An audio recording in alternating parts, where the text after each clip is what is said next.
Ada pertanyaan dari brosur Ustaz. Brosur halaman 5 di surat Al-Baqarah ayat 186. A'udzubillahi minasyaitonirrajim. Wa idza sa'alaka 'ibadi 'anni fa inni qarib ujibu da'watad da'i idza da'ani falyastajibu li wal yu'minu bi la'allahum yarsyudun. Dan apabila hamba-hambaku bertanya kepadamu tentang aku, maka jawablah bahwasanya aku adalah dekat.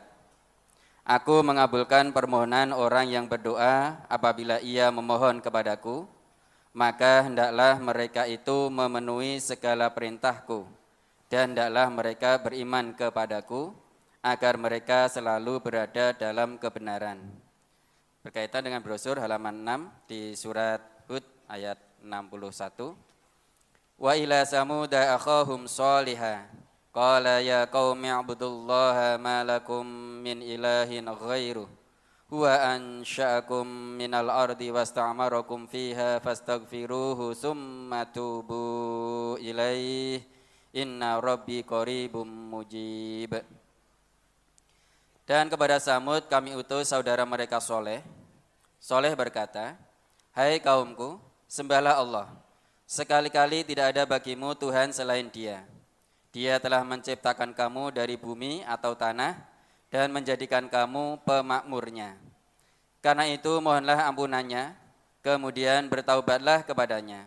Sesungguhnya Tuhanku amat dekat rahmatnya lagi memperkenankan doa hambanya. Mohon penjelasan pada Quran Surat Al-Baqarah 186 dan Hud 61. 1. Yang dimaksud Allah amat dekat. 2. Kiat-kiat apa saja agar doa kita dikabulkan dan perbuatan apa saja yang dapat menolak doa kita.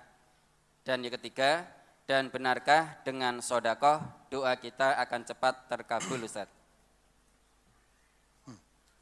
Pertama, Allah amat dekat.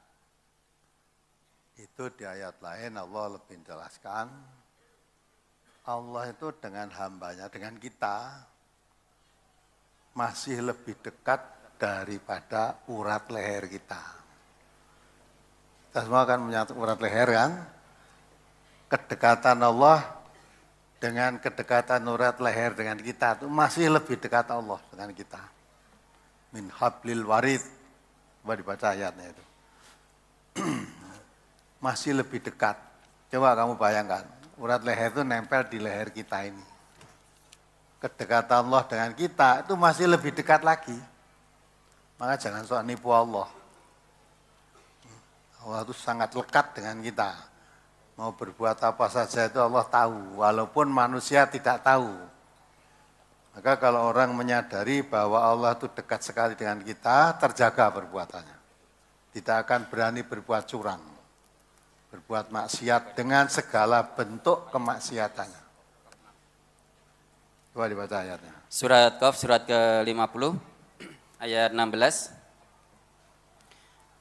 Walaqad khalaqnal insana wa na'lamu ma tuwaswisu bihi nafsuh. Wa nahnu aqrabu ilaihi min hablil warid. Dan sesungguhnya kami telah menciptakan manusia dan mengetahui apa yang dibisikkan oleh hatinya, dan kami lebih dekat kepadanya daripada urat lehernya. Paham enggak? Apa yang dibisikkan dalam hatimu belum bersuara dalam hati. Itu pun Allah tahu. Maka bagaimana kita mau menyembunyikan dari pandangan Allah? Ya, jadi kedekatan Allah dengan hambanya, dengan kita manusia itu sangat dekat. Maka jangan main-main. Orang kalau lupa bahwa Allah itu sangat dekat, ya, malah kadang-kala tidak kenal Allah, jauh. Berbuat segala sesuatu seolah-olah asal tidak dilihat manusia, itu sudah aman.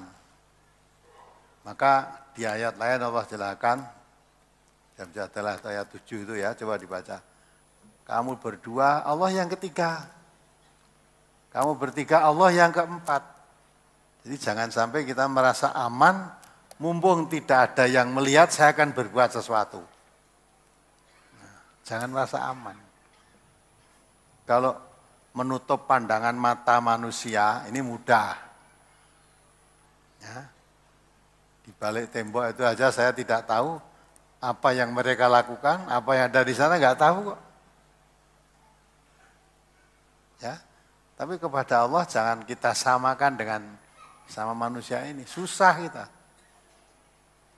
Dibisikkan dalam hatinya saja Allah udah tahu, apalagi sampai diucapkan. Ya. Sampai di kedekatan Allah sampai dikatakan, saya lebih dekat dengan hambaku itu min hablil warid, dari urat lehernya. Coba dibaca ayatnya tadi. Alam taro adalah ya'lamu ma fis samawati wa ma fil ardi. Ya, dibaca itu ayat. Surat Al-Mujadilah, surat ke-58 ayat 7. Alam taro annallaha ya'lamu ma fis samawati wa ma fil ard. Ma yakunu min najwa salasatin illa huwa rabi'uhum. Wala khamsatin illa huwa sadisuhum. Wala adna min dzalika wala aksara illa huwa ma'ahum aina ma kanu summa yunabbi'uhum bima amilu yaumal qiyamah innallaha bikulli syai'in alim. Tidakkah kamu perhatikan bahwa sesungguhnya Allah mengetahui apa yang ada di langit dan apa yang ada di bumi? Tiada pembicaraan rahasia antara tiga orang melainkan dialah yang keempatnya. Dan tiada pembicaraan antara 5 orang, melainkan dialah yang keenamnya. Dan tiada pula pembicaraan antara jumlah yang kurang dari itu atau lebih banyak, melainkan dia ada bersama mereka dimanapun mereka berada. Kemudian dia akan memberitakan kepada mereka pada hari kiamat apa yang telah mereka kerjakan. Sesungguhnya Allah Maha mengetahui segala sesuatu. Perhatikan ayat itu. Ya, Allah sampai menjelaskan kalau kamu berada 5 orang, jangan menganggap 5 orang itu aja yang tahu, yang keenam itu Allah. Ya, kalau kita berada 4 orang, jangan kira 4 orang saja itu yang tahu, yang lain nggak tahu, yang kelima Allah. Sampai dikatakan wala adna min dzalika wala aksaro. Kamu jumlah lebih rendah atau lebih banyak dari itu. Illa huwa ma'ahum. Kecuali Allah selalu menyertai mereka. Aina makanu. Jadi menyertai kita di mana saja kita berada, apa sendirian, apa berteman, di mana saja ditemani Allah. Dan Allah sangat dekat, lebih dekat dengan urat leher kita ini. Terus dikatakan akhir ayat tadi, ya.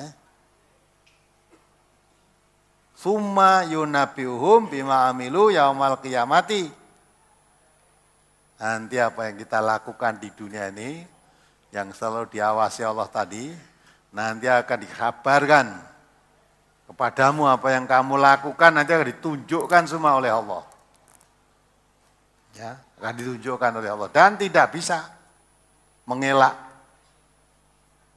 Karena yauma nahtimu ala afwahihim, pada saat itu nanti mulutnya dikutup, dikunci. Ya.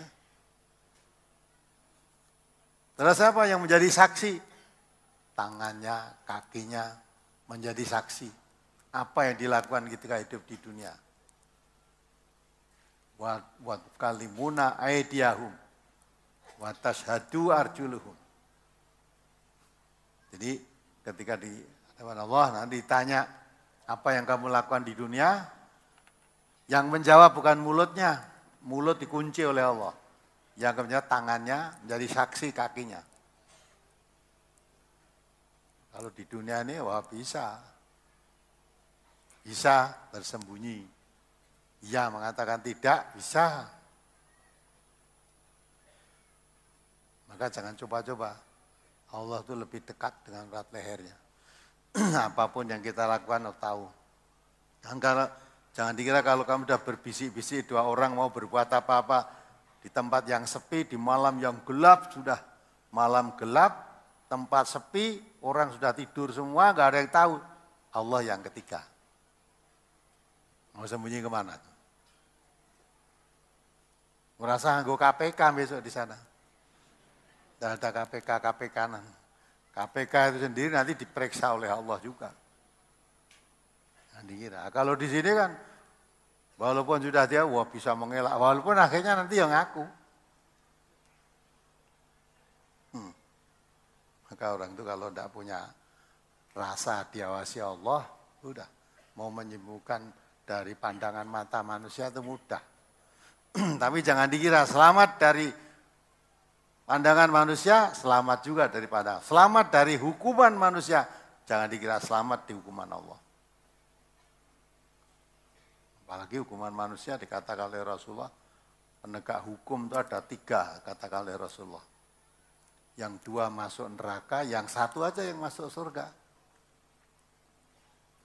Penegak hukum yang mau disuap-suap, ya mestinya salah, disuap jadi benar, tunggunan nanti bisa menyuap malaikat penjaga neraka. Malaikat penjaga neraka itu tidak bisa di sana. Dan orangnya malaikatnya keras, serem. La ya'sunallah ma'amarahum. Tidak pernah maksiat kepada Allah. Apa yang diperintahkan tidak pernah diowahi. Masukkan dalam api neraka yang bahan bakarnya apa? Manusia dan batu. Maka fattakun narolati waquduhan nas wal hijarah. Takutlah kamu kepada api neraka, yang api neraka nanti bahan bakarnya itu manusia dan batu. Di manusia-manusia yang ingkar kepada Allah dan batu-batu yang dijadikan sesembahannya itu nanti jadikan bahan bakar. Maka dikatakan oleh Rasulullah, panasnya api neraka itu dibanding panasnya di dunia, api dunia itu 70 kali lipat. Maka siksaan neraka yang paling ringan, bila telamaan kaki menginjak bara api di neraka gitu, otak kita ini mendidih. Dan tidak bisa mati di sana. Lama-lamanya akan merasakan, tidak akan mati lagi. Maka jangan hanya takut dengan manusia, takutlah kepada Allah.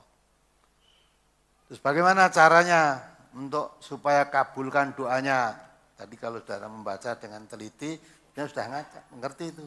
Wa idza sa'alaka ibadi anni fa inni qaribun ujibu da'watad da'i idza ta'ani. Ya, kalau hambaku bertanya tentang aku kepadamu Muhammad, katakan aku itu dekat. Diterangkan dalam ayat lain tadi, dekatnya melebihi dekatnya urat leher. Dan Allah selalu menemani kamu di mana saja kamu berada. Oleh karena itu, ya, Allah mengatakan ujibu da'watad da'i. Allah itu mengabulkan doa. Siapa aja yang berdoa, apabila ada berdoa dikabulkan. Syaratnya apa? Fal yastajibu li. Ya. Syaratnya kabulkan doa adalah orang yang berdoa itu memenuhi segala perintahku. Jadi taat pada Allah. Segala perintah Allah dilaksanakan. Segala larangan Allah ditinggalkan. Terus kalau orang begitu berdoa, doanya dikabulkan. Kalau perintah-perintah Allah tidak dilaksanakan, larangan Allah tidak ditinggalkan, ya, Allah itu merintahkan, ya ayuhan nas, manusia seluruhnya, kullu mimma fil ardi halalan thayyiban wala tattabi'u khutuwatis syaitan innahu lakum aduwwum mubin.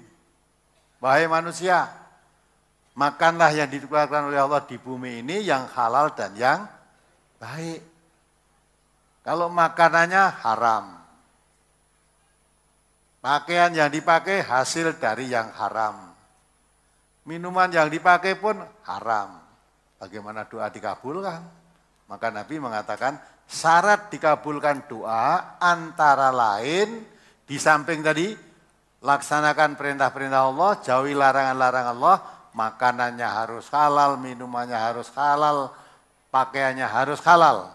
Kalau semuanya serba dari yang haram, jangan berdoa, tidak akan dikabulkan doamu. Maka syarat terkabulnya doa, makanannya harus halal, minumannya halal, ya. Pakaian yang dipakai pun halal. Harus berdoa. Kalau orang yang begitu, pasti dikabulkan doanya oleh Allah. Maka kalau kita merasa sudah berdoa panjang lebar, sedekah barang kok tidak dikabulkan doanya, koreksi. Makananmu halal apa enggak? Hasil penipuan apa hasil pencurian? Ya. Walaupun zatnya halal, kalau hasil penipuan haram. Jadi yang dihalalkan tuh, yang diharamkan bukan babi bangkai saja. Makanan wujudnya apapun kalau hasil pencurian, hasil penipuan, hasil korupsi itu haram. Kalau kamu hasil korupsi kok doa, serah bakal dikabul ke doamu. Maka orang yang harus bersih betul. Anda bersih wes tunggu nganti ngiler ta wes. Ora dikabulke. Itu kata Nabi loh. Ya. Tidak akan dikabulkan. Maka itu kalau kita merasa sudah berdoa lama-lama, sudah sejak dulu sampai sekarang belum dikabul, dikoreksi dulu apa sebabnya. Sebab Allah tidak mungkin mengingkari janjinya. Kalau Allah berjanji pasti dipenuhi. Innallaha la yukhliful mi'ad. Allah berjanji setiap doa akan dikabulkan, pasti dikabulkan, tapi dengan syarat tadi. Kalau memenuhi persyaratan pasti dikabulkan. Antara lain syaratnya, maka hendaklah mereka itu memenuhi segala perintahku. Ya. Dan juga mereka beriman kepadaku. Memenuhi segala perintah Allah dan beriman kepada Allah. Harus berdoa. Dan kan sudah berdoanya pada Allah. Tapi kepercayaannya yang mendatangkan rezeki itu, ya Kiai Brojol, yang mendatangkan rezeki, itu jimat-jimat yang di lemari itu kan mendatangkan rezeki. Lah, kamu katanya mohon pada Allah kok percaya kepada itu? Ya habis. Makin banyak kamu datang ke dukun-dukun dapat jimat-jimat itu makin habis hartamu. Doamu ora dikabulke. Ya. Berapa tahun disimpan jimat itu untuk pesugihan. Nyatane sing ngingu itu ora tahu sugih malah tambah melarat.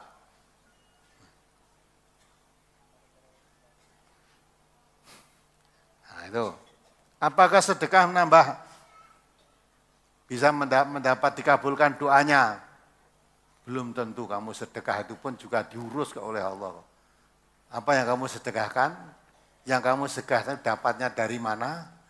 Ya, karena perintah Allah untuk mensedekahkan sesuatu itu bukan yang sudah kamu tidak sukai. Lan tanalul birra hatta tunfiqu mimma tuhibbun. Tidak sampai kebaktian yang sempurna, tidak dikatakan itu taat pada Allah. Ya, kamu menginfakkan, mensedekahkan ya, apa yang paling kamu cintai. Biasanya kamu memberikan pada seorang itu yang sudah tidak kamu sukai kok. Sudah tidak disukai, timbang ora kanggo kayak wong kono. Timbang ora kanggo toh. Nanti masih dipakai. Nah, sampai makan kadang-kala begitu. Ya, makan sak menika sing mangan sapa tum-tumno tanggane kuwi ndak ra kepangan. Mbok masih kepangan lak dimakan sendiri toh. Jadi memberi sesuatu tuh sing kira-kira aku wis ora seneng. Padahal Allah mengatakan jangan kamu sebabkan yang matamu sendiri melihat sudah memicingkan mata. Lihat yang itu sudah tidak suka. Kadang dirinya melihat sudah tidak suka, berikan orang lain saja. Itu tidak termasuk sedekah yang baik. Nah, caramu sedekah begitu ya doamu yang tidak akan kabul. Nah, kalau sedekah yang betul itu menurut Allah itu memberikan sesuatu yang kamu paling sukai. Jangan memberikan sesuatu karena kamu sudah tidak suka. Timbang diguang ya. Ya memang timbang diguang kayak wong eneng manfaat. Tapi andai kata kamu masih suka, tidak akan kamu berikan. Nah aku dewe cek seneng kok itu Pak. Nah, maka harus banyak teliti, diri itu diteliti. Apalagi? Halaman 4 masuk ke halaman 5 di surat Anbiya ayat 90, Ustaz. Fastajabna lahu wa wahabna lahu Yahya wa aslahna lahu zaujah innahum kanu yusari'una fil khairati wa yad'unana raghaban wa rahaba wa kanu lana khashi'in. Maka kami memperkenankan doanya dan kami anugerahkan kepadanya Yahya dan kami jadikan istrinya dapat mengandung. Sesungguhnya mereka adalah orang-orang yang selalu bersegera dalam mengerjakan perbuatan-perbuatan yang baik dan mereka berdoa kepada kami dengan harap dan cemas. Dan mereka adalah orang-orang yang khusyuk kepada kami. Dalam ayat tersebut disebutkan Nabi Zakaria dalam berdoa kepada Allah dengan harap dan cemas. Mengapa harus dengan cemas? Bukankah kita harus yakin bahwa Allah akan mengabulkan? Sebab kalau cemas yang berkepanjangan bisa terjadi kecemasan yang tidak baik buat kesehatan, Ustaz. Ya, kamu tahu enggak toh yang diminta Zakaria itu apa toh? Apa yang diminta oleh beliau itu kok cemas itu? Beliau itu usianya sudah tua, sudah lanjut. Istrinya mandul. Istrinya mandul. Ngerti mandul? Nggak punya anak. Setelah Zakaria itu memelihara Maryam, karena Imran ibunya Maryam itu bernadar, ini nadar tulaka muharraram ma fi batni, itu tadi dia bernadar apa yang saya kandung ini nanti akan saya serahkan, diinfakkan, istilahnya dinadarkan untuk menjadi orang yang khidmat di Baitul Maqdis. Harapannya Imran, istrinya Imran tadi, anak yang dikandung itu nanti lahir laki-laki. Nah, ternyata lahir perempuan. Lah, bingung dia. Masa lahir perempuan tak sedekahkan untuk khidmat di Baitul Maqdis? Mesti yang saya harapkan laki-laki, ya Allah ternyata kok lahir perempuan. Tapi karena itu nadar, ya sudah diserahkan. Nah, singkatnya saja itu dipelihara oleh Nabi Zakaria yang menjaga yang di Masjid Baitul Maqdis tadi. Nah, setelah agak tambah besar, tambah gede usianya ya. Kullama dakhala alaihil mihrab. Setiap Zakaria itu masuk ke mihrab, tempat Maryam beribadah. Jadi di masjid itu dibuat suatu tenda kecil untuk ibadah di situ. Nah, setiap Zakaria masuk ke mihrab itu selalu ada makanan. Ada buah-buahan bermacam-macam yang tidak saat itu tidak saatnya berbuah. Tidak musim buah. Tapi masuk di situ selalu ada. Maka Zakaria tanya, ya Maryam, dari mana kamu dapat rezeki ini? Ya, analaki hada, kamu dapat rezeki ini dari mana? Langsung Maryam menjawab spontan, huwa min indillah. Itu dari sisi Allah. Zakaria berpikir, padahal ini tidak musim buah ini, kok ada buah? Ya, kalau ada orang nganteri ke sini, mestinya ya saya lihat, wong dia tuh di Baitul Maqdis itu. Tapi jawabnya Maryam itu tidak dari siapa, tapi jawab dari Allah. Nah, karena itu Zakaria yakin, mantap. Ya, akhirnya beliau sedang berdiri sholat di mihrab tadi, mohon kepada Allah supaya dia diberi anak yang soleh, yang baik, seperti Maryam ini, baik diberi kelebihan. Nah, tetapi dia cemas, apa mungkin wong istri saya sudah tua dan mandul gitu loh. Sudah mandul, umurnya sudah 70-an lebih itu. Kok njaluk anak apa mungkin. Tapi harap-harap cemas. Tapi dia sungguh-sungguh serius di dalam permohonannya. Lah akhirnya dikabulkan oleh Allah. Nah dikabulkan bingung sendiri dia. Loh kok aneh man, istri saya sudah tua dan mandul kok diparingi anak. Dia untuk meyakinkan itu tanya pada Allah. Ya Allah, ya, berilah tanda-tanda untuk meyakinkan kalau memang istri saya akan diberi anak dan bisa hamil. Tanda-tandanya apa? Nah, itu ya, kabari oleh malaikat tadi. Tandanya kalau kamu nanti akan diberi anak oleh Allah, kamu tidak bisa berbicara selama 3 hari. Sedang kamu tidak sakit, kamu sehat. Tapi tidak bicara dengan manusia selama 3 hari. Bicaramu hanya dengan isyarat saja. Ya, tanda nanti kalau kamu nanti sudah tidak bisa bicara dengan orang, walaupun kamu sehat, ketemu orang ngomong hanya isyarat dengan tangan atau dengan ya, angguk kepala saja lah itu tandanya kamu dibiarkan. Betul, terjadi itu dia yakin. Maka harap-harap cemas ini karena dia mohon sesuatu seolah-olah sesuatu yang tidak mungkin, wong sudah tua. Tapi kalau dipikir lagi kehendak Allah itu lebih tidak mungkin lagi. Lebih tidak mungkin lagi apa yang terjadi pada Maryam. Maryam itu punya anak namanya Isa yang tidak pernah Maryam disentuh oleh laki-laki. Jadi tidak punya suami kok punya anak. Kalau sekarang gadis tidak punya suami, punya anak, ada enggak? Banyak sekarang ini. Tapi bukan gadis Maryam itu. Maryam itu disucikan oleh Allah. Kalau sekarang ada belum nikah kok punya suami, lah itu setan. Dikumpuli setan itu.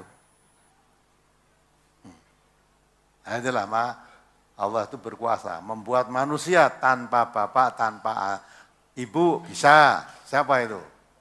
Adam alaihissalam, tanpa bapak, tanpa ibu. Membuat manusia tanpa bapak, hanya ibu saja, bisa. Siapa contohnya? Isa. Nah, walaupun setelah lahir Isa, bukan dari tanpa bapak, itu ada yang menganggap Isa itu anak Tuhan.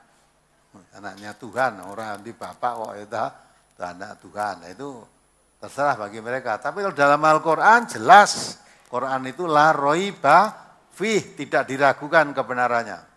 Itu memang dikehendaki oleh Allah. Maryam itu gadis yang disucikan, dijaga kehormatannya, kemudian dihembuskan ruh dalam rahimnya, lahirlah seorang anak yang namanya Isa. Nah itu. Nah, Zakaria ini punya istri, jadi mohon kepada Allah untuk mempunyai anak, perantaranya padahal punya istri, hanya dalam kenyataannya istrinya itu awalnya mandul. Nah, bagi Allah memberi anak mandul dirubah menjadi punya anak, bagi Allah kan sangat mudah. Maka maksudnya harap-harap cemas itu, permohonan Nabi Zakaria itu seolah tidak masuk akal. Tapi seorang Nabi doanya, dan orang soleh, bersih makanannya, segalanya tentu halal semua. Mohonnya ikhlas dan tujuannya mohon itu bukan untuk apa-apa. Tujuannya supaya nanti ada generasi penerus yang meneruskan dakwah kami. Kalau saya mati tidak punya anak, yang meneruskan dakwah ini siapa? Nah, tujuan yang mulia maka dikabulkan oleh Allah. Kalau ibu-ibu itu kan tidak punya anak, dunganya gue salah kan kalau anak perlunya orang sapa sing terus kesok, nah aku tua melu sapa gitu. Kan gitu. Soalnya aku tua saya ngopeni sapa. Padahal yang ngopeni kita itu siapa toh? Allah. Ya, kan dia anak ora diopeni, orang tua tidak diopeni anaknya ya ada kok. Dia anaknya wong tua karena anaknya ndak tahu. Ya. Apalagi anaknya kaya, mbok melarat tuh banyak sekarang diterlantarkan. Pegah ngopeni masukkan panti jompo kan gitu kan? Nah, ndak ada. Kalau ini ndak punya generasi penerus dalam dakwah. Apalagi? Surah halaman 6 di surat Yusuf. Qala rabbi sijnu ahabu ilayya mimma yad'unani ilaihi wa illa tasrif anni kaidahunna asbu ilaihinna wa akum minal jahilin. Fastajaba lahu rabbuhu fasarafa anhu kaidahun innahu huwas sami'ul alim. Yusuf berkata, wahai Tuhanku, penjara lebih aku sukai daripada memenuhi ajakan mereka kepadaku. Dan jika tidak engkau hindarkan daripadaku tipu daya mereka, tentu aku akan cenderung untuk memenuhi keinginan mereka. Dan tentulah aku termasuk orang-orang yang bodoh. Maka Tuhannya memperkenankan doa Yusuf, dan dia menghindarkan Yusuf dari tipu daya mereka. Sesungguhnya dialah yang maha mendengar lagi maha mengetahui. Dari ayat tersebut dikatakan dalam doa Nabi Yusuf yang minta dihindarkan dari tipu daya, dan jika tidak dihindarkan tentu Nabi Yusuf akan mengikuti keinginan orang-orang dan termasuk orang-orang bodoh. Apakah bisa dibenarkan kalau kita berdoa untuk memohon sesuatu dan jika tidak dikabulkan doanya, tentu kita akan menjadi orang bodoh atau kafir atau lain-lain yang kita sebutkan dalam doa tersebut seperti doa Nabi Yusuf, Ustaz. Kamu tidak paham Nabi Yusuf itu. Nabi Yusuf itu mengatakan, lebih baik saya di penjara. Ya, coba kamu baca lagi artinya, biar paham.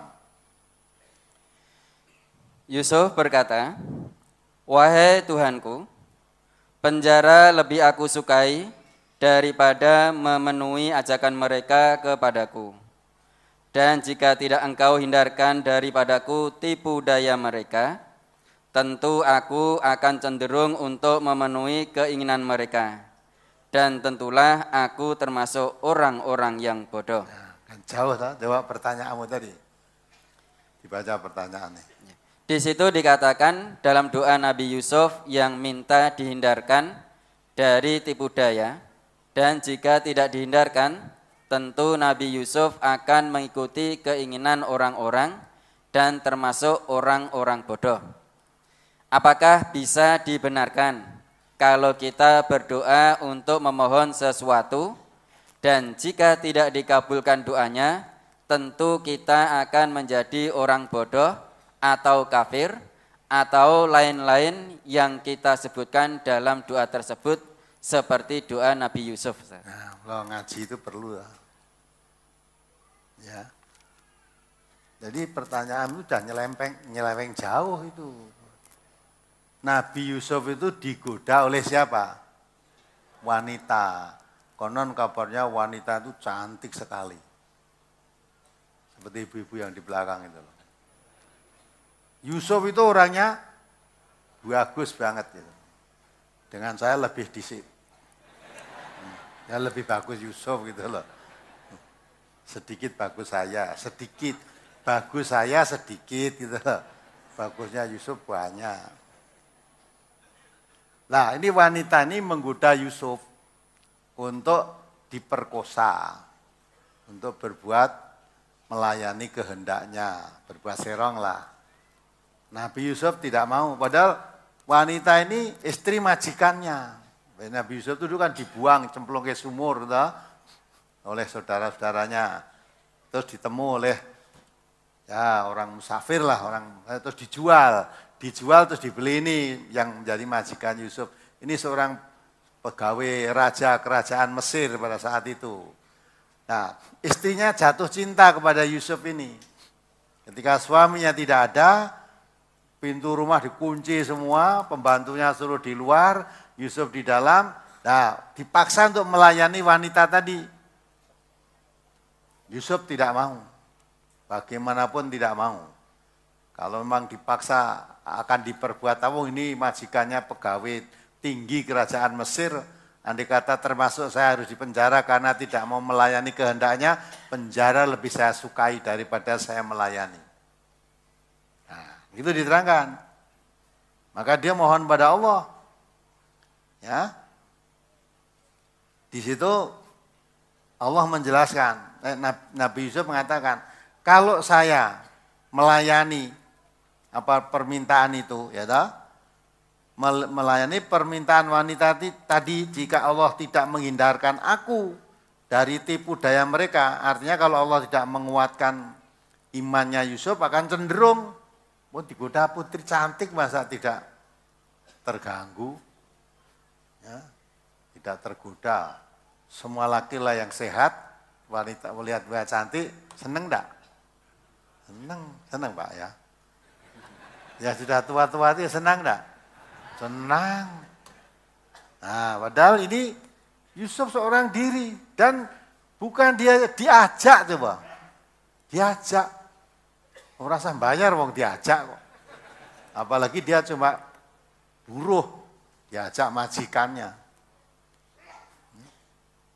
Maka itu Yusuf di situ terangkan. Jika engkau ya Allah, jika tidak engkau hindarkan daripadaku tipu daya mereka, tentu aku cenderung untuk memenuhi keinginan mereka. Jadi kalau tidak kuat imannya, tentu cenderung kepengen, mau gitu loh. Wong ora tidak diajak malah diajak kok. Yusuf tidak mengajak malah diajak. Ya, umumnya orang kan biasanya yang laki-laki yang mengajak, ini malah diajak. Andai kata tidak kuat imannya, saya cenderung tertarik, jelasnya tertarik. Loh, kalau saya menuruti mereka, tentu saya termasuk menjadi orang-orang yang bodoh gitu loh. Jadi kalau Yusuf tadi diajak berbuat zina mau, berarti dia menjadi orang yang bodoh. Jadi jangan malah kamu, ya, kalau doa tidak kabulkan terus saya bodoh, enggak. Ya, justru ini Nabi Yusuf ini kalau sampai saya menuruti ajakan wanita tadi, berarti saya itu orang bodoh. Hanya menuruti kesenangan wanita, padahal saya tahu ini larangan Allah. Nah, dibujuk rayu setan, mengikuti setan berarti bodoh. Karena Allah mengatakan setan itu musuhmu yang nyata. Maka wala tattabi'us khutuwatis syaiton innahu lakum aduwwum mubin. Nah, jangan mengikuti langkah setan. Setan itu musuhmu yang nyata. Lah kalau kamu dibujuk rayu setan itu mau, berarti kamu bodoh. Sekarang ini banyak orang yang bodoh. Banyak orang bodoh. Nah, ngerti ini bukan mestinya diajak. Nah, tahu kalau ini haram, dosa, dilanggar. Bodoh kan dia. Tahu dia diberi pegang, diberi amanat untuk mengurus sesuatu. Akhirnya tidak jadi sesuatu dihabiskan. Nah, bodoh tadi ya. Orang korupsi itu orang bodoh, jangan dikira orang pintar. Udah dipercaya amanat, diberi kepercayaan, ya, untuk mengelola sesuatu, lah kok malah uangnya dikorupsi, tipek yang mestinya untuk kepentingan masyarakat banyak diambil sendiri. Padahal dia tahu kalau ini itu bukan milik saya, tahu itu. Mestinya dibujuk rayu seperti apapun, dipamer-pameri berapa miliar pun saya tidak mau, ini bukan milik saya. Itu orang pandai. Tapi kalau mau, jadi bodoh dia. Wong bukan haknya kok diambil. Ya. Maka setelah jadi bupati selesai masuk penjara. Tadi gubernur selesai, malah urung selesai masuk penjara. Ini gubernur bupati bodoh. Bodoh ini. Jadi wakil rakyat ya begitu. Wakil rakyat ngapusi rakyat itu wakil rakyat bodoh.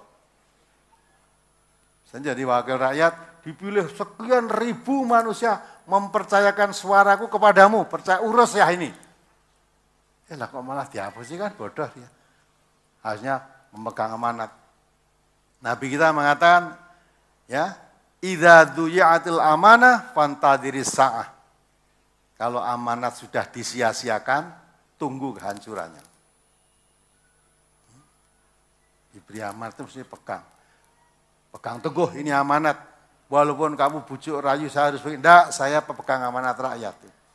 Kalau mau, bodoh. Berarti mengkhianati amanat yang dipikulnya. Maka itu lebih baik kalau saya tidak mau ikut seperti yang lain-lain. Terpaksa saya di penjara, lebih baik saya di penjara. Daripada saya dihukum oleh Allah nanti. Akhirnya Yusuf di penjara betul. Ya. Karena dilaporkan oleh istrinya tadi pada suaminya, dibalik. Ya. Dibalik bahwa, karena kan pas sudah koyak-koyakan, pintunya dikunci semua, Yusuf dikejar-kejar, melayu. Lah pas lari-lari itu kebetulan suaminya datang, buka pintu datang. Wah kaget. Istrinya lapor langsung pada suami, ya suami saya, kakanda yang tercinta, ini Yusuf nakal mau nggak merkosa saya. Yusuf tidak, wah tidak, ini yang memperkosa dia bukan saya. Nah dia tidak ada saksi kan. Nah terus akhirnya pembantunya di rumah yang tidak boleh masuk, di luar tadi yang lapor.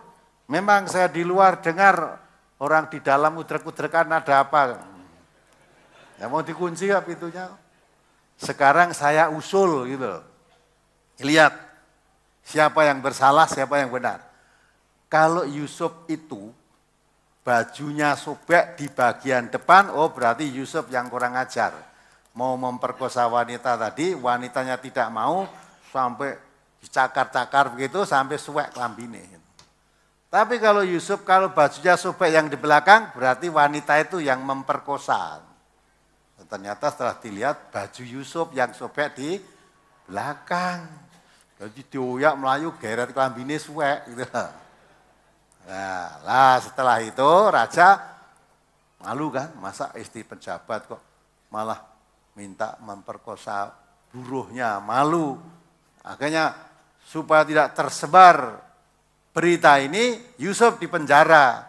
Dikabarluaskan bahwa Yusuf mau demeni istri majikannya, masuk penjara. Udah, kuasa. Jadi orang penjara itu belum tentu orang salah. Yusuf itu benar di penjara. Sekarang ini ya ada wong benar di penjara, ya ada. Wong salah bebas ya ada. Apalagi hakim penegak hukum sekarang punya pasal yang bisa dibeli. Orang kaya bisa pasalnya pasal berapa, ini harganya berapa, bebas ya. Saya dengar hanya lewat TV-TV loh, saya belum miliki. Ya, penegak hukum negeri kita itu udah luar biasa. Luar biasa. Maka Nabi mengatakan, rusaknya umat dahulu karena tidak tegaknya hukum. Kalau tidak tegaknya hukum umat dahulu rusak, umat sekarang pun ya begitu. Kalau hukum tidak ditegakkan, ya rusak umat ini. Maka adil itu penting dan Allah mengatakan, adil itu jenjang yang paling dekat dengan takwa. Tidak mungkin orang bisa mencapai takwa kalau tidak bisa mencapai keadilan. Jadi berarti mau naik tangga itu ya, tangga ondowi loh. Tangga pertama, kedua, ketiga, misalnya tatapan tangga itu sampai ke 5 misalnya. Nah, yang paling dekat yang keempat. Kalau sudah sampai di tangga yang keempat, berarti sudah akan mencapai ketakwaan. Maka syarat untuk menjadi orang bertakwa harus adil. Adil kepada siapa? Walau ala anfusikum, sekalipun pada dirimu sendiri. Kalau memang dirimu salah, ya terus terang mengaku ya saya yang salah, minta maaf. Terus tadi diperiksa berulang-ulang, bantah terus bareng akhirnya ngaku. Ya betul saya salah, ya saya akui dah. Ya, malah ringan, hukumannya ringan terus terang. Itu ya, jadi Yusuf itu tadi maksudnya jangan sampai berlaku bodoh, saya itu orang mengerti bahwa itu istri orang lain. Saya diajak untuk berbuat zina sama dia. Saya tahu itu larangan Allah. Kalau saya menuruti dia berarti saya menjadi orang bodoh, maksudnya begitu. Apalagi? Brosur halaman 7 Set, di surat Yunus 88 dan 89. Wa qala Musa rabbana innaka ataita fir'auna wa mala'ahu zinatan wa amwalan fil hayatid dunya rabbana liyudillu an sabilik rabbana tu'mis ala amwalihim wasdud ala qulubihim fala yu'minu hatta yarawul adzabal alim. Qala qad ujibat da'watukuma fastaqima wa la tattabi'anni sabilal ladzina la ya'lamun. Musa berkata, "Ya Tuhan kami, sesungguhnya Engkau telah memberi kepada Fir'aun dan pemuka-pemuka kaumnya perhiasan dan harta kekayaan dalam kehidupan dunia. Ya Tuhan kami, akibatnya mereka menyesatkan manusia dari jalan Engkau. Ya Tuhan kami, binasakanlah harta benda mereka dan kunci matilah hati mereka, maka mereka tidak beriman hingga mereka melihat siksaan yang pedih." Allah berfirman, "Sesungguhnya telah diperkenankan permohonan kamu berdua, sebab itu tetaplah kamu berdua pada jalan yang lurus dan janganlah sekali-kali kamu mengikuti jalan orang-orang yang tidak mengetahui." Pada ayat tersebut disebutkan janganlah sekali-kali kamu mengikuti jalan orang-orang yang tidak mengetahui. Apakah saya apabila makmum pada orang yang ahli bid'ah termasuk pada ayat ini Ustadz? Karena mereka termasuk orang-orang yang tidak mengetahui. Waduh meniki piye kowe ya. Mula aja maca Quran mbok pikir-pikir gathuk-gathuk gitu jangan. Ini tadi itu urusannya Fir'aun dengan siapa? Ya? Musa. Dengan Musa dan Harun. Jadi kamu baca lagi, sekali kami perhatikan itu. Itu urusan Fir'aun yang pernah mengaku dirinya sebagai Tuhan, didakwahi oleh Musa.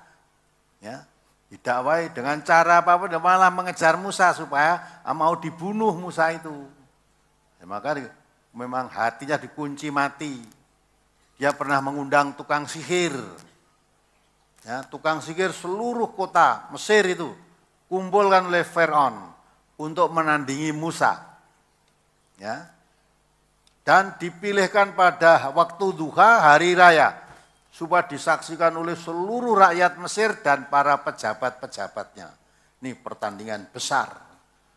Yakinannya Fir'aun, Musa pasti akan dikalahkan oleh tukang-tukang sihir yang dari berbagai kota tadi, diambil yang pinter-pinter, sudah terkenal, nah, dibikin malu Musa dikalahkan di situ.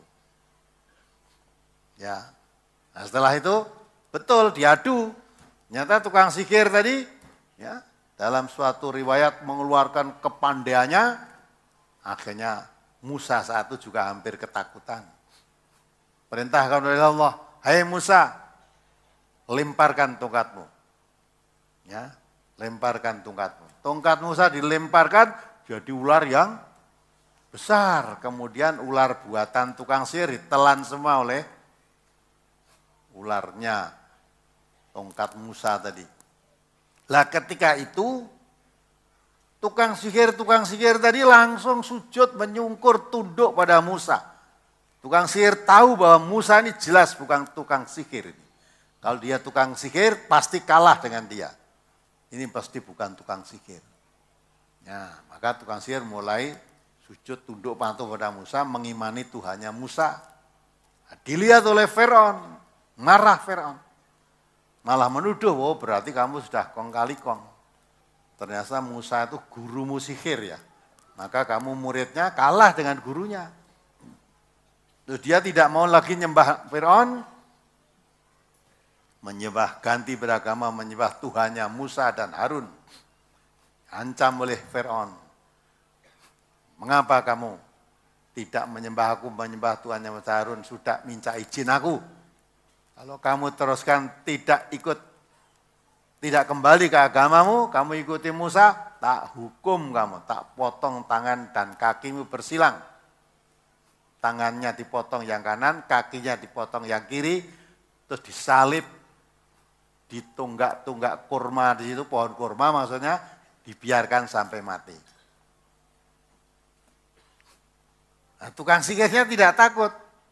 Kalau memang itu yang kamu lakukan, mudah-mudahan menjadi penebus dosaku. Saya menjadi tukang sihirmu, menjadi orang yang syirik. Mudah-mudahan dengan kamu salib, kamu potong kaki tanganmu menjadi penebus dosaku, saya akan masuk surga. Nah, saya makin gregetan tadi, Fir'aun. Tukang sihir orang sing wedi, disalib barang dipotong tangan kakinya tidak takut. Nah, puncaknya akhirnya Musa yang akan dibunuh, dikejar itu. Ya, karena Fir'aunnya mengaku saya sebagai Tuhan, ana rabbukumul Allah saya Tuhanmu yang maha tinggi. Jangan mempertuhan yang lain aku. Gitu. Nah, coba dibaca tadi. Musa berkata, "Ya Tuhan kami, sesungguhnya Engkau telah memberi kepada Fir'aun dan pemuka-pemuka kaumnya perhiasan dan harta kekayaan dalam kehidupan dunia. Ya Tuhan kami, akibatnya mereka menyesatkan manusia dari jalan Engkau." Ya, itu dah.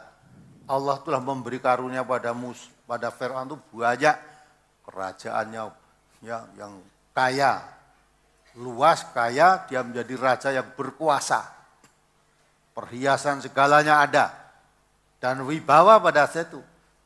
Tapi tidak menjadikan Fir'aun bersyukur, malah kurang ajar, menyesatkan umat manusia yang banyak karena dia kaya dan raja berkuasa, malah mendapati dirinya dia menjadi Tuhan seluruh rakyatnya untuk menyembah pada dirinya.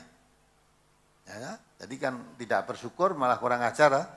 Terus Musa berdoa terus, "Ya Tuhan kami, binasakanlah harta benda mereka dan kunci matilah hati mereka.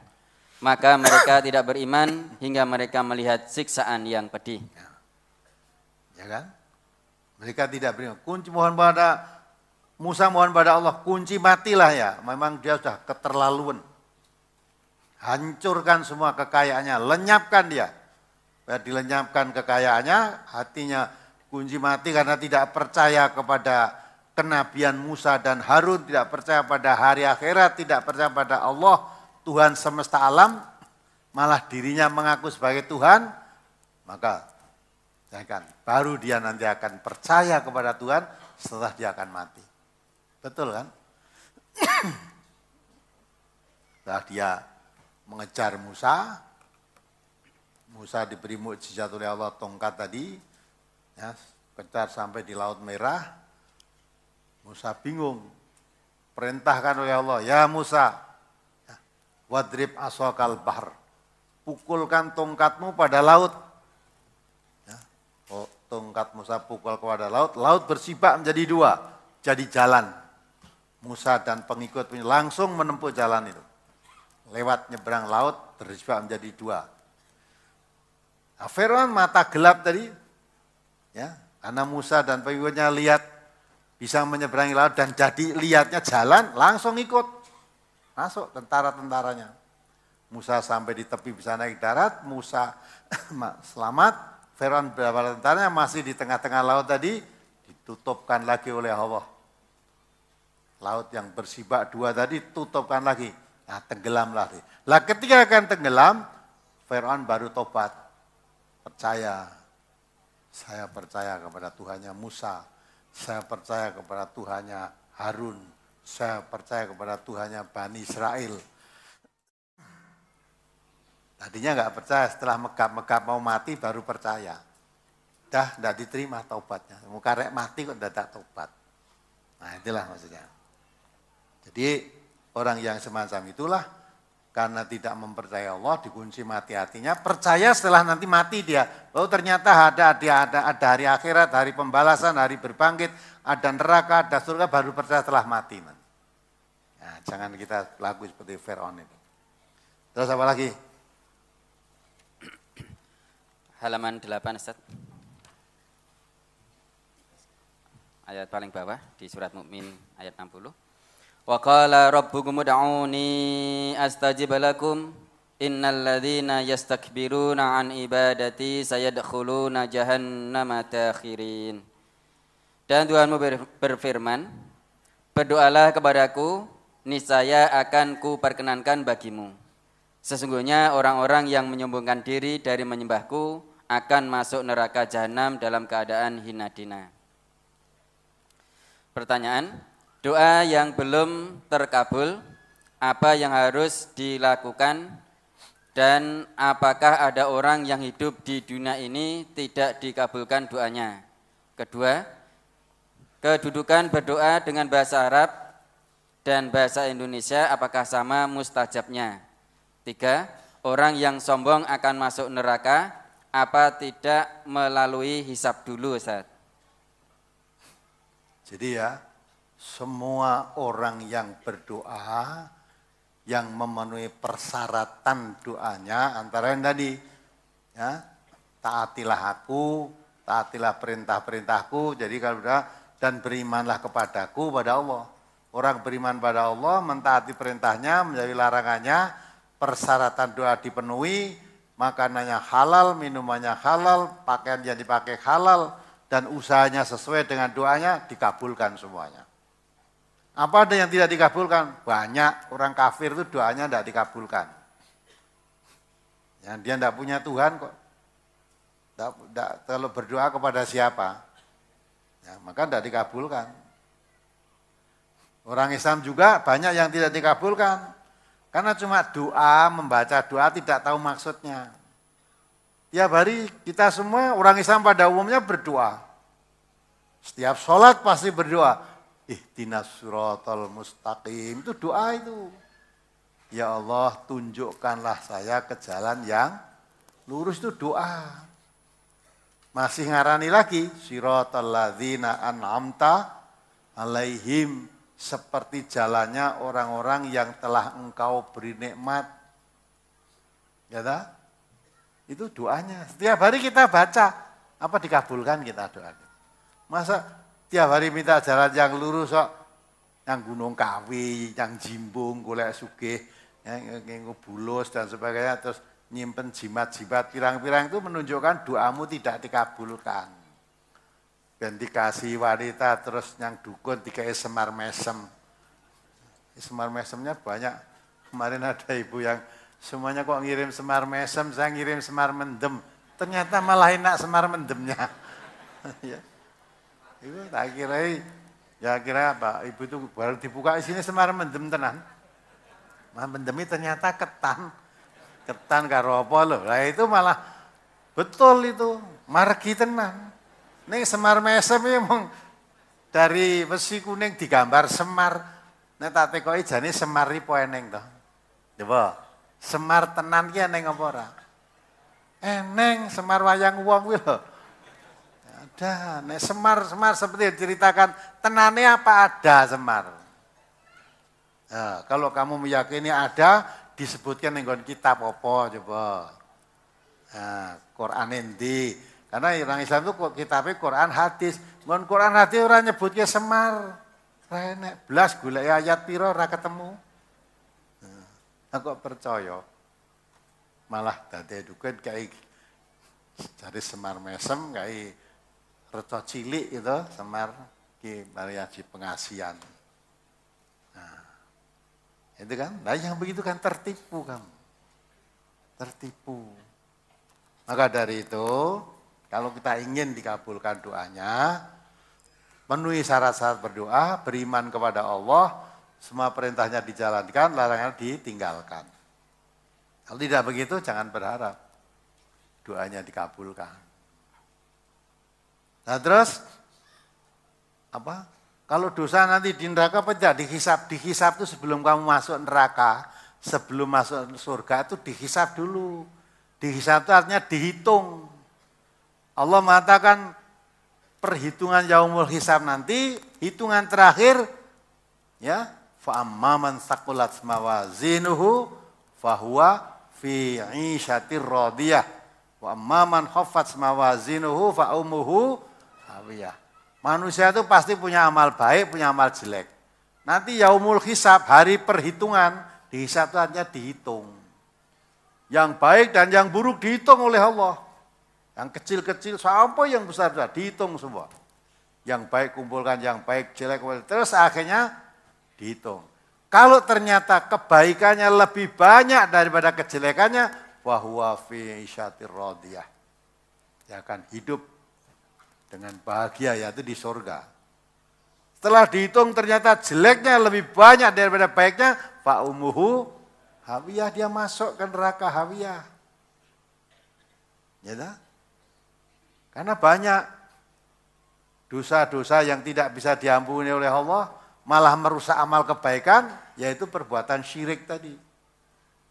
Orang berbuat syirik, semua kebaikannya gugur, rusak semua. Dosanya tidak diampuni. Ya, Sholatnya gugur, hajinya gugur, zakatnya gugur, dirusak oleh perbuatan syirik. Coba dibaca ayatnya. Itu bukan dari saya, Allah yang ngendika itu. Orang berbuat syirik, rusak semua amalnya. Nah, jadi amal baik itu sebenarnya Allah mudah melipat gandakan.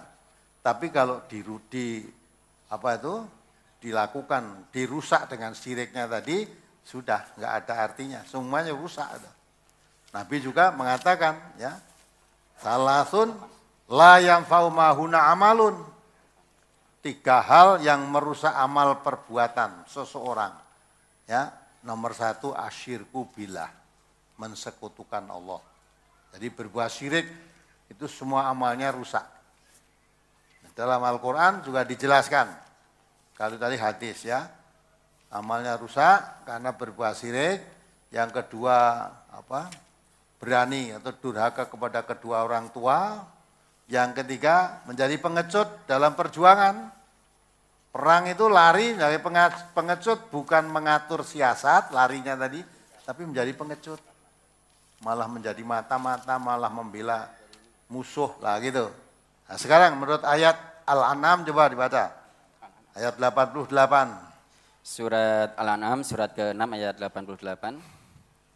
Dzalika hudallahi yahdi bihi man yasha'u min ibadihi walau asyraku lahabita anhum ma kanu ya'malun.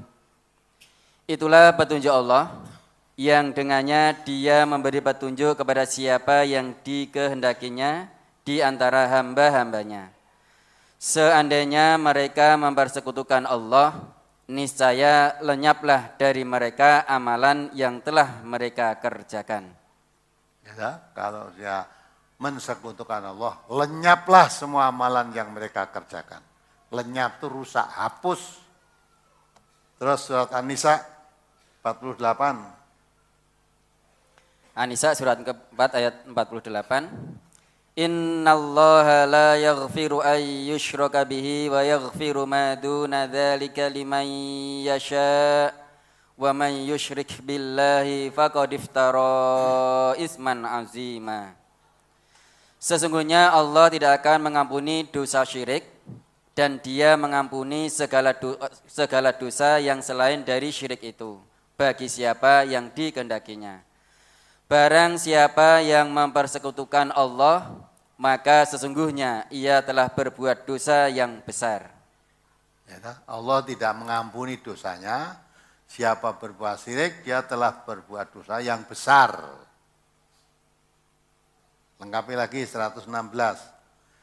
An-Nisa 116. Innallaha la yaghfiru ay yushraka bihi wa yaghfiru ma duna dzalika liman yasha wa man yusyrik billahi faqad dhalla dhalalan ba'ida. Sesungguhnya Allah tidak mengampuni dosa mempersekutukan sesuatu dengan Dia, dan Dia mengampuni dosa yang selain dari syirik itu bagi siapa yang dikehendakinya. Barang siapa yang mempersekutukan sesuatu dengan Allah, maka sesungguhnya ia telah tersesat sejauh-jauhnya. Ya. Ayat 116, An-Nisa menerangkan orang yang berbuat syirik tersesat sejauh-jauhnya. Ayat 48, orang yang berbuat syirik dia telah berbuat dosa yang besar. Keduanya tadi menerangkan innallaha la yaghfiru ayyushraka bihi. Ya, Allah tidak mengampuni dosa syirik. Kepada dosa syirik Allah tidak mau menerima taubatnya, tidak mengampuni. Tetapi dosa-dosa selain syirik Allah mau mengampuni kepada siapa yang dikehendaki. Ayat 88 Al-An'am menjelaskan siapa berbuat syirik rusak semua amalnya. Amal kebaikannya rusak, dosanya besar, tidak diampuni oleh Allah. Maka jangan melakukan syirik. Syirik itu perbuatan dosa yang harus dijauhi. Ya, maka pada yaumul hisab nanti dihitung. Kalau orang berbuat banyak melakukan perbuatan syirik, ya sudah hapus semua amalnya. Taubatnya enggak diterima. Apakah berbuat syirik berarti mesti masuk neraka?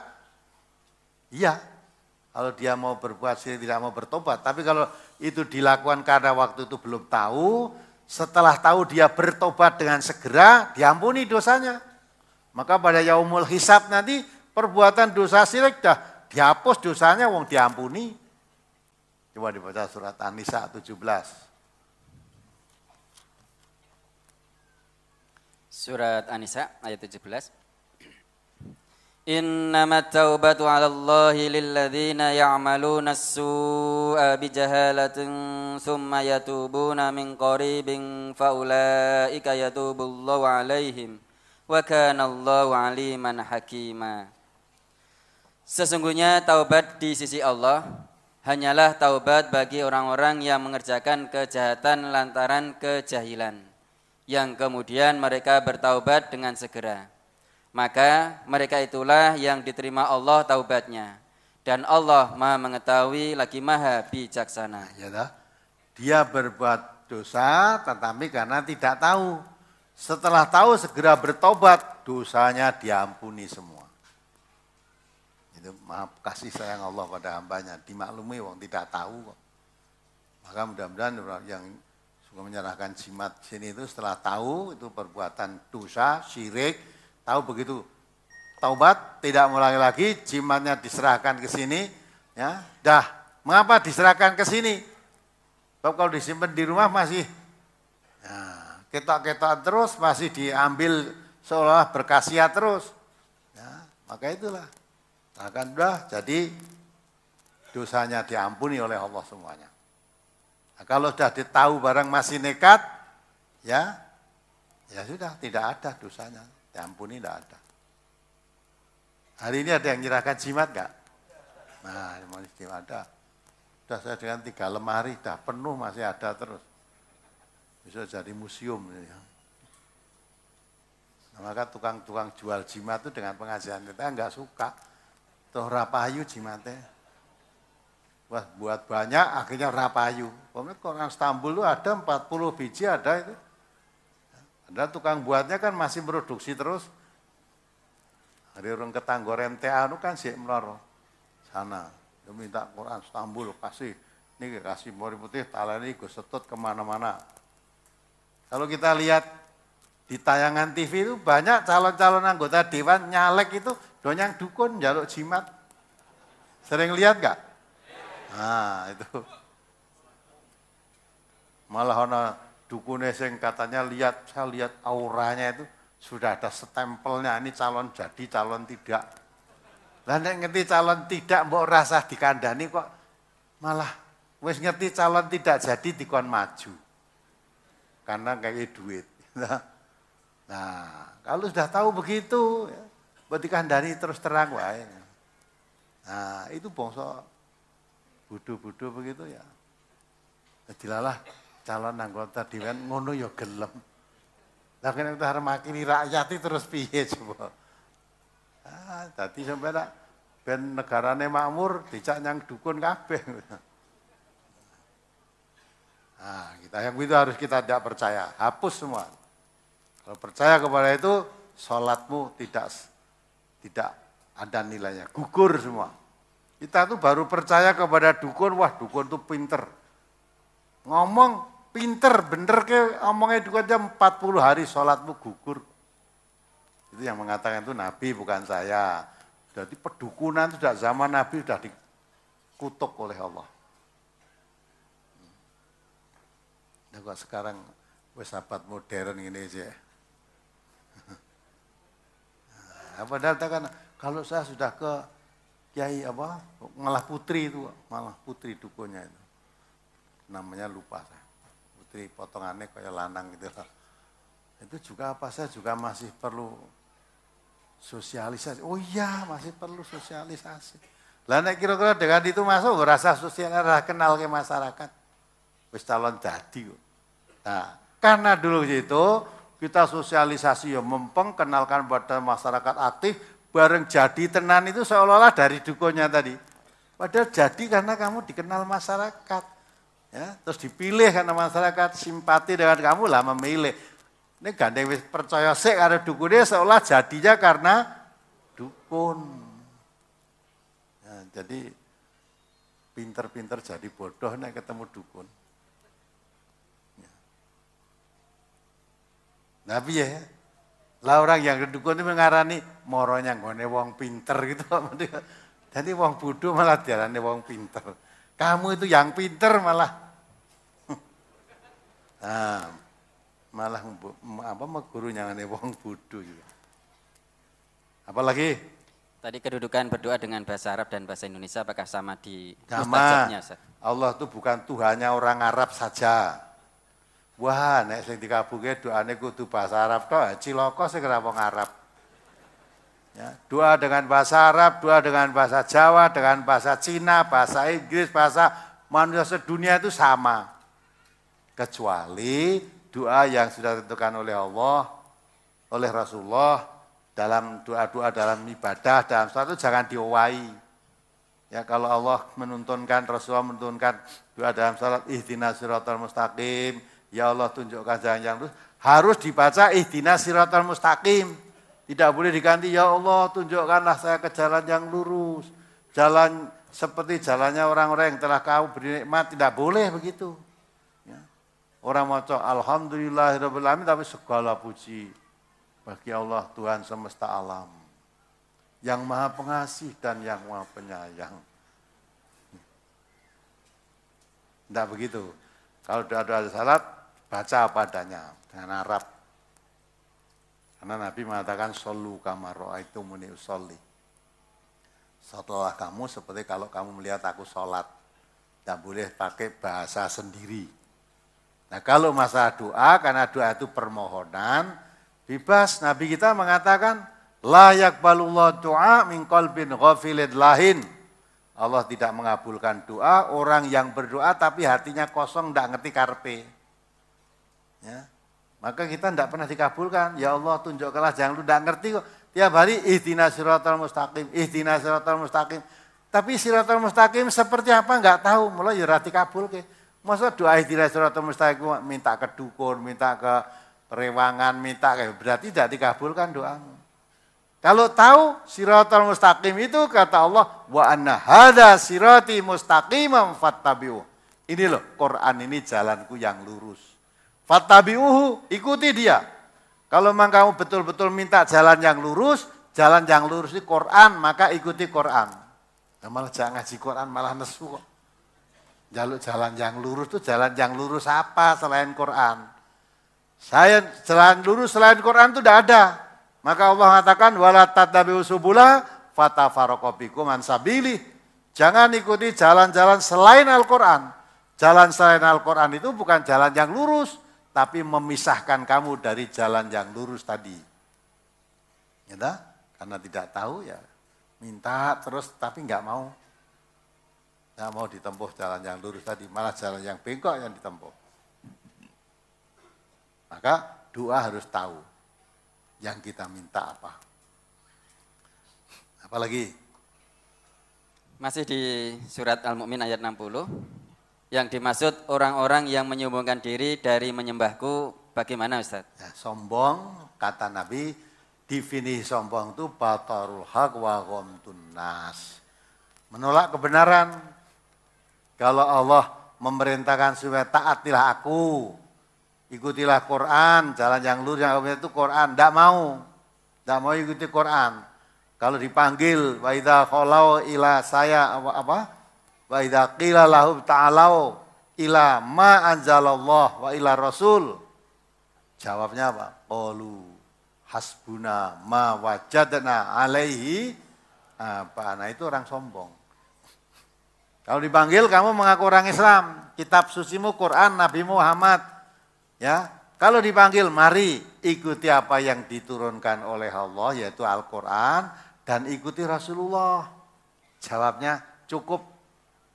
Tidak perlu ikuti Allah, cukup saya mengikuti apa yang saya dapati dari bapak-bapak kami mengerjakan. Nah, itu orang sombong.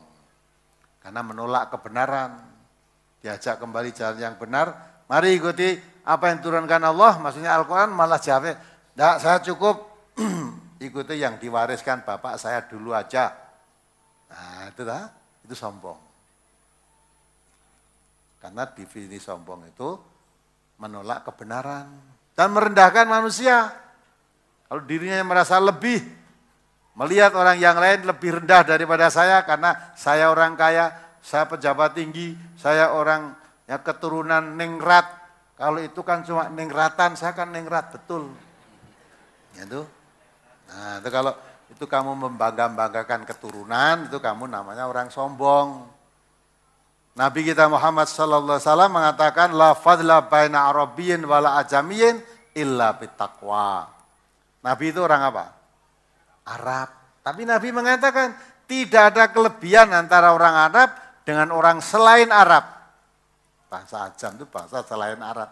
Kelebihannya karena illa bittaqwa, karena ketakwaannya. Karena Allah mengatakan inna akramakum indallahi atqakum. Orang yang mulia di sisi Allah itu orang yang bertakwa. Sekalipun kamu orang Arab tapi tidak bertakwa, kamu orang yang hina.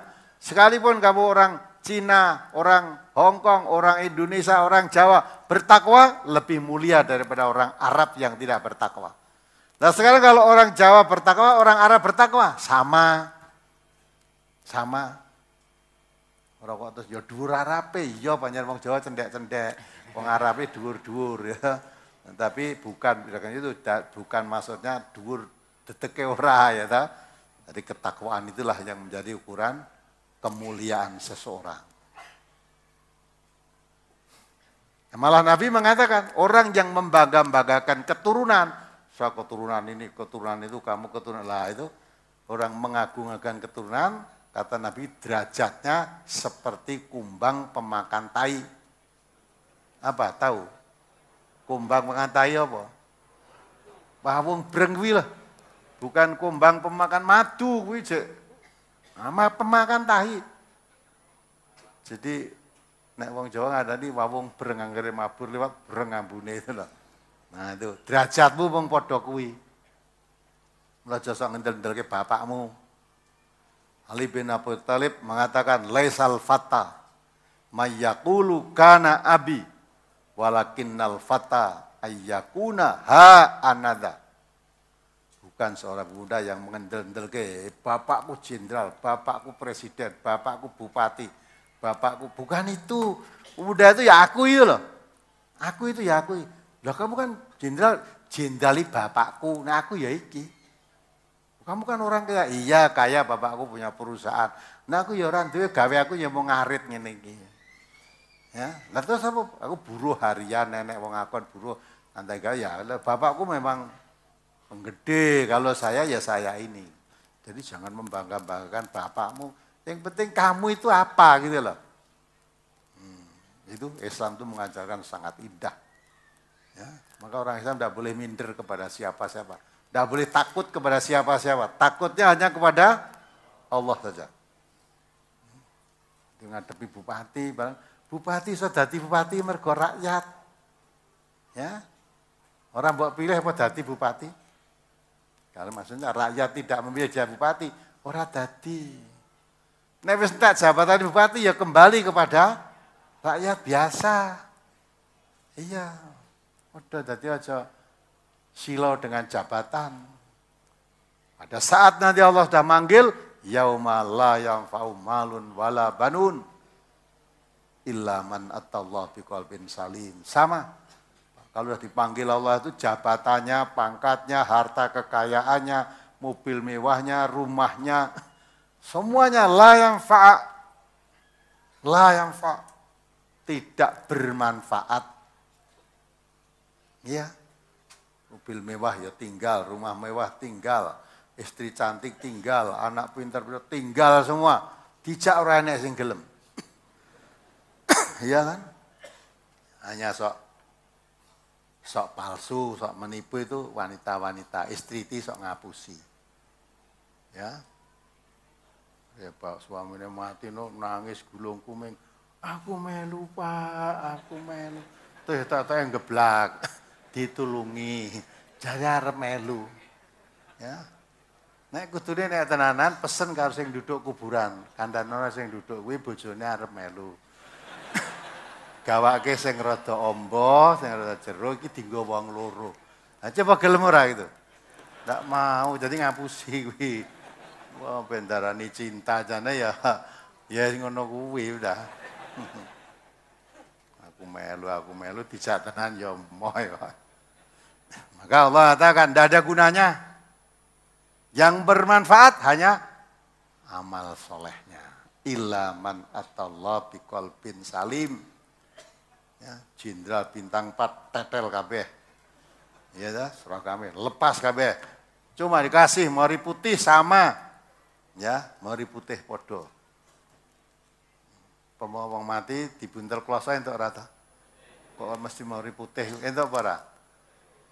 Boleh kalau memang tidak ada yang lain.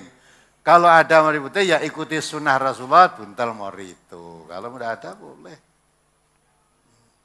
Ya, maka itu semuanya tidak manfaat. Lah apa yang dibangga-banggakan apanya? Ya. Anda menghadapan Allah yang pokok menyelamatkan kamu bukan anakmu, bukan hartamu, bukan pangkatmu, tapi amal solehmu. Illa man atallah biqalbin salim. Orang datang kepada Allah dengan tunduk patuh ketika hidupnya di dunia, itu yang akan menyelamatkan dirinya. Maka tindakan agama itu jangan hiraukan kata orang boleh senang, boleh tidak senang. Ya. Boleh senang, boleh tidak senang. Disenangi orang dengan tidak disenangi orang, nanti kembali pada Allah ya tanggung jawab sendiri. Orang yang menyenangi itu membantu, ngewangi, nek disiksa malaikat penjaga kubur nanti dibantu, ora iso. Nek tak sesan tak siksa kene sisan malah. Iya. Wong neraka itu ketika ditanya, apa sudah penuh kamu? Apa masih ada tambahan ya Allah? Jangan dikira neraka itu nek wis kabeh wong elek apa mlebu usah nangken rokok tak kari dhewe serang manggon.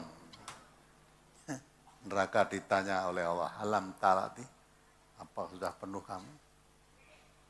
Jawabnya neraka apa? Ya Allah, apa masih ada tambahan? Jadi nantang, berapapun masuk. Aja nek kemaki orang kadang-kala wis ben neraka anggonan. Mosok kabeh wong arep mlebu swarga. Lah Gusti Allah bagian neraka kan ya nganggur tak nggonane dhewe besok. Makine ra jamak udah bareng ngerti neraka tenan ya baru kamu nanti. Ada lagi yang ngomong, wah alhamdulillah soalnya aku neng neraka malah amar bintang film. Wong ayu-ayu, nek kene arep foto amar angel neng kono malah amar aku besok. Ajakmu neng neraka iki penak gitu. Ya itu orang sombong. Apalagi? Cukup? Masih satu Ustaz. Berkaitan dengan surat Al-Baqarah 186. Selama ini saya masih merasa ragu-ragu apakah Allah mengampuni dosa-dosa saya karena saya pernah berbuat dosa yang saya anggap lebih parah dari musyrik, yaitu tidak percaya dengan adanya Tuhan atau Allah. Sejak saya mengaji, saya masih merasa bahwa kebaikan saya belum ada apa-apanya dibanding dengan dosa saya. Namun saya juga merasa bahwa dari gambaran keadaan neraka di dalam Al-Quran, saya juga tidak mungkin sanggup berada di dalamnya. Di surga pun juga saya merasa tak pantas untuk menghuninya. Mohon agar Al-Ustadz memberikan pencerahan kepada saya, agar saya dapat tenang. Karena hampir setiap saya sholat malam, saya selalu menangis mengingat masa lalu saya. Terima kasih Ustaz. Dibaca surat Al-Anfal ya 38. Surat Al-Anfal surat ke-8 ayat 38. Qul lil ladzina kafaru iyantahu yughfar lahum ma qad salaf wa in ya'udu faqad madat sunnatul awwalin.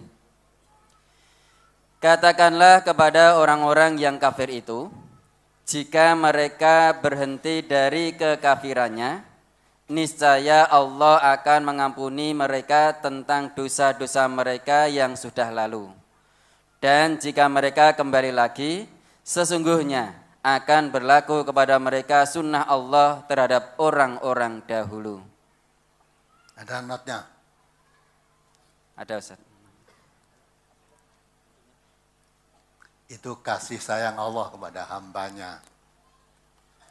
Jadi orang kafir, kalau dia sudah berhenti dari kekafirannya, ketika kamu jadi kafir dulu apa maling, apa zina, apa ngerampok, apa saja yang kamu lakukan ketika kafir. Ya, orang kafir tadi dia tidak percaya adanya Tuhan, neraka surga ya tidak percaya. Maka ketika dia masuk Islam, semua dosanya diampuni oleh Allah. Bahagia sekali kan? Itu. Wah, selamat datang ini Pak Menteri. Sudah kenal sama beliau ini? Belum. Lewat TV masa enggak kenal? Saya juga kenal sama beliau lewat TV aja. Ya Pak Menteri, kita kan doa aja.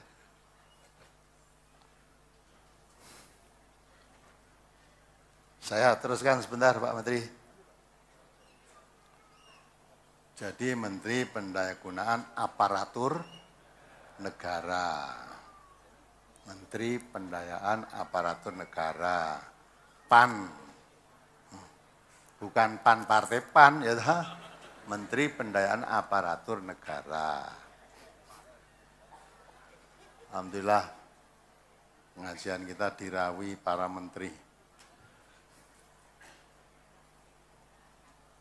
Saya teruskan sedikit ya, Pak Menteri. Lanjutkan. Jadi pertanyaan saudara, saya juga bingung mikir saudara ini. Ya, saya di surga tidak pantas karena dia kafir dulunya. Jane neng neraka ya wedi, neng swarga ora patut. Tuh mau kemana kamu? Ya. Nah sekarang tinggal kamu pilih di surga walaupun tidak patut. Apa pilih di neraka walaupun kamu takut dipaksa. Nah itu tergantung kamu sendiri. Kamu merasa tidak pantas di surga karena dulu kamu berbuat kafir. Orang kafir itu ya maling. Wes apa saja dilakoni lah, mau 5. Mungkin 10 malah. Ya, mau 10. Udah, tidak peduli, wong tidak takut Allah. Atau ada pembalasan dan tidak yakin. Tapi Allah Maha Pengasih, Maha Penyayang. Ya dah. Kalau dulu kamu kafir dalam surat Al-Anfal ayat 38 tadi, kemudian kamu berhenti dari kekafirannya menjadi orang Islam, semua dosanya diampuni. Tapi kalau kamu kambuh kafir lagi, rusak semua amalmu. Dan sekarang kamu mau jadi orang Islam, mau kambuh kafir lagi atau mau Islam terus, dosamu diampuni. Ya, merasa lebih dosa daripada orang musyrik, sama orang kafir, orang musyrik itu nanti di neraka semua. Ya dah? Maka berbahagia kita mempunyai Tuhan Allah yang Maha Pengasih, Maha Penyayang. Dalam surat An-Nisa ayat 17 tadi, kalau saudara berbuat dosa karena tidak tahu, setelah tahu bertobat, diampuni semua dosanya. Diterima. Diampuni dosa. Kalau bertobat dengan segera. Nah sekarang kalau saudara menjadi orang Islam, kalau takut betul neraka, jangan sekali-kali kamu melakukan perbuatan yang mengarah ke neraka lagi. Perbanyak doa, perbanyak amal baik untuk menutup kesalahan-kesalahan yang kemarin. Nah, sehingga pada saat yaumul hisab nanti, saudara bisa masuk surga dengan nyaman dan ini tempatku gitu. Jadi ojo kok ora patut. Ya Allah, saya tidak pantas di neraka, wis metu ning swarga kono. Ora pantas di swarga, wis metu ning neraka. Neraka ora wani, di surga tidak pantas. Terus mau di mana kamu? Padahal besok di sana tempatnya hanya 2, neraka atau surga. Kalau tidak di neraka ya pasti di surga. Allah sudah mengatakan surga dibuat oleh Allah itu uiddat lil muttaqin, untuk orang yang bertakwa saja. Selain orang bertakwa enggak boleh masuk surga. Neraka dibuat oleh Allah uiddat lil kafirin, fattaqun narol lati waquduhan nas wal hijarah uiddat lil kafirin. Takutlah kamu pada neraka yang bahan bakarnya manusia dan batu, disediakan Allah untuk orang kafir. Nah, lainnya itu tidak ada tempat lagi. Maka kalau kamu ingin masuk neraka, jadilah orang kafir. Wah, aku kebacut, jadi orang Islam kembali ya kafir lagi. Tapi kalau kamu ingin masuk surga sekarang masih jadi kafir, segera bertobat dari kekafirannya, menjadi orang Islam, semua dosamu diampuni, tempatmu nanti di surga. Nah, maka Allah itu membuat dua tempat, Allah perintahkan kita untuk milih. Waman sya'afal yu'min, waman sya'afal yakfur. Siapa mau beriman silahkan iman, disediakan oleh Allah surga. Siapa yang mau kafir silahkan kafir, tempatnya disediakan di neraka. Tinggal kita milih yang mana. Ya. Jadi kalau nanti ternyata enak, ya memang itu pilihanmu. Ternyata tidak enak, ya pilihanmu. Maka Allah juga memberi kabar gembira keduanya itu. Orang yang memilih iman, fabashiril ladzina amanu wa amilus shalihat. Annalahum jannatin tajri min tahtihal anhar. Beri kabar gembira orang yang beriman dan beramal soleh, tempatnya di surga. Yang satu kabar gembira juga, fabashirhum bi'adzabin alim. Beri kabar gembira dengan azab yang pedih. Isinya kabar gembira sama, tapi lah kok satu surga, satu neraka. Karena semua itu menjadi keinginan manusia. Manusia pada umumnya kalau cita-citanya terkabul, gembira apa enggak? Gembira. Lah orang kafir itu memang cita-citanya masuk neraka, beri kabar gembira, kalau cita-citamu dikabulkan. Ya, kalau kami ingin masuk surga, beri kabar gembira, dia masuk surga karena iman dan amal solehnya.